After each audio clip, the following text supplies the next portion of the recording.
Hello everyone, আসসালামু আলাইকুম। Welcome to my page Shammi. কেমন আছেন সবাই? আজকের সকালটা আমার সাদামাটা একটা সকালের গল্প। এখানে আমি খুব সকালে ঘুম থেকে উঠে আমার গাছগুলোতে পানি দিয়ে দিলাম। তাদের প্রধান খাদ্য পানি। মিনিমাম 5 থেকে 6 দিন পরে আমি গাছে পানি দিলাম আজকে। এরপরে আমার যে কাজটা থাকে, রাতে যে জিনিসগুলো আপনাদের ভাইয়া নিয়ে আসে ওগুলোকে আমি রেখে দেই। সকালবেলা বেসিক্যালি আমি সব কিছু গুছিয়ে নিই। এই নুডলসের বক্সটা আমি কোনো এক নুডলসের প্যাকেটের সাথে পেয়েছিলাম, এখন অবশ্য অনেক কাজে দিচ্ছে। আমি এটাকে গুছিয়ে রাখতে পারি এবং সুন্দরভাবে একই সাথে রাখতে পারি।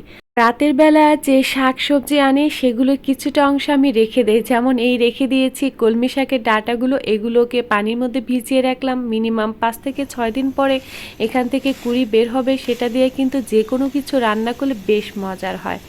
এই চায়ের প্যাকেটটা আপনাদের ভাইয়া প্রথম এনেছে, দানাগুলো বেশ মোটা মোটা, জানি না খেতে কেমন লাগবে, অবশ্যই চা বানিয়ে খেয়ে আপনাদেরকে বলবো। আর এখানে যে গুঁড়ো দুধটা দেখতে পাচ্ছেন, গুঁড়ো দুধটা আমারই বেশি লাগে, কফি খেতে বা চা খেতে বেশি ইউজ করি আমি আর আমার ছেলে। তো ওইটাও রেখে দিলাম সুন্দর করে। সকালবেলা যদি আমি গুছিয়ে নিই সব কিছু, তাহলে দেখা যায় আমার সারাটা দিন আর কোনো কাজই থাকে না।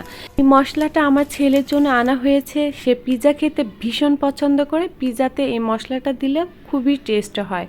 সকালবেলা যে কাজটা প্রতিদিনই করতে হয়, এই যেমন আটাটাকে একদম কায় বানিয়ে সুন্দর করে রুটি বানিয়ে দিতে হয় সবাইকে। আর আমার নাস্তাটা একটু ভিন্নধর্মী হয়। আমি সাধারণত রুটি খুব কম খাওয়ার চেষ্টা করি, মাঝে মধ্যে 2 একটু খাই, কিন্তু আমার বাসায় অন্য যারা ফ্যামিলি মেম্বার আছে তারা সবাই ভীষণ পছন্দ করে। তো তাদের কারণে আমার এটা করতেই হয়, কিছুই করার নেই। আর রুটিগুলোকে একটু বেশি ছাঁকা না দিলে বাসার কেউ পছন্দ করে না। সাদা সাদা দেখলে তাদের মনে হয় রুটি ভাজাই হয়নি। তবে আমার কাছে হোয়াইট কালার যেটা থাকে, একদম হালকা আছে যে ভাজাটা হয়, ওই রুটিটাই বেশি পছন্দ। এখন কি আর করার আছে, বাসার সবাই যেটা পছন্দ করে আমাকে তো সেটাই করতে হবে।